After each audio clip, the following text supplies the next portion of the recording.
So what's the importance of blood vitals in decoding heart health? Let's talk about it.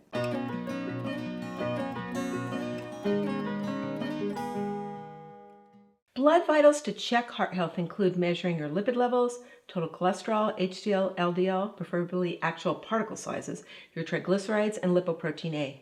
Blood vitals also include measuring your cardioreactive protein, or CRP, and your homocysteine levels. Why are all these important?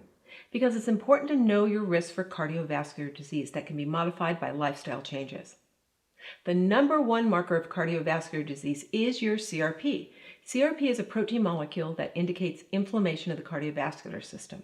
Under 3 milligrams per liter is average, but under 1 milligram per liter is optimal. 3 to 10 milligrams per liter indicates cardiovascular inflammation, and over 10 milligrams per liter indicates systemic inflammation. It's not unusual for someone with an infection like COVID or an autoimmune disease like rheumatoid arthritis to have elevated CRP levels because of the systemic inflammation. The next most vital measurement are your lipids. It is well known that elevated LDL can increase your risk for heart disease, and ideally you want the total LDL under 100 milligrams per deciliter. But it's important to understand the type of LDL you're making. LDL is low-density lipids, while HDL are high-density lipids. LDL makes up 2/3 of your lipids and HDL makes up about 1/3. If you have excessive amounts of LDL, more than 2/3 of the total cholesterol, that's a problem. But buoyant large particle LDLs are protective. Small particle LDL are arterioschlerotic.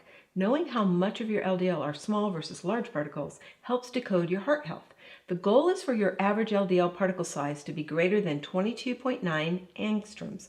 If your average LDL particle size is 23 or above, fantastic, you're doing great. It doesn't matter that your LDL is elevated. Those are protective.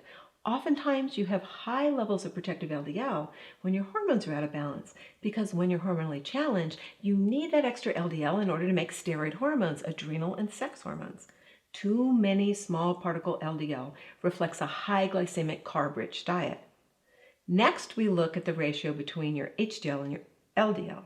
Ideally, you want your HDL over 40 milligrams per deciliter.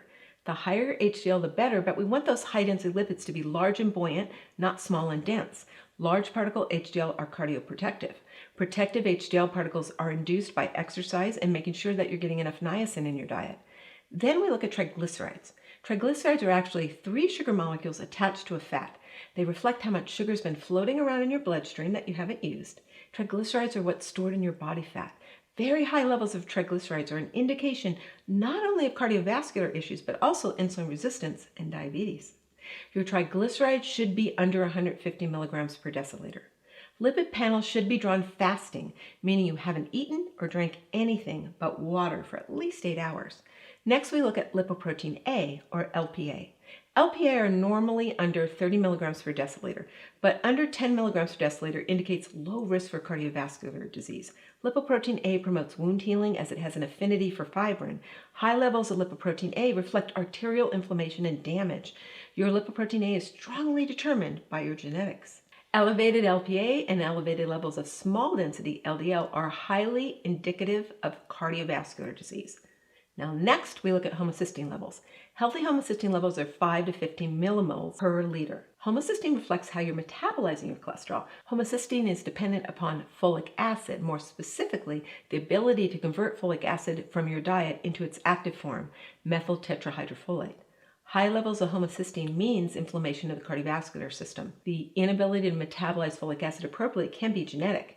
Now, if you have any questions about heart health, please join me in our Hormone Support Group where I answer your questions live, and you can access it by signing up for my free Hormone Reboot Training. My patients who support their hypothalamus with Genesis Gold have much more balanced lipid levels. HDL rises protectively. They make much more large particle LDL molecules and less small particle arteriosclerotic LDL molecules. Since supporting your hypothalamus helps lower insulin resistance, triglycerides are lowered too. Over time, even patients with genetic homocysteinemia get their homocysteine levels down with hypothalamus support. I'll see you in the next video.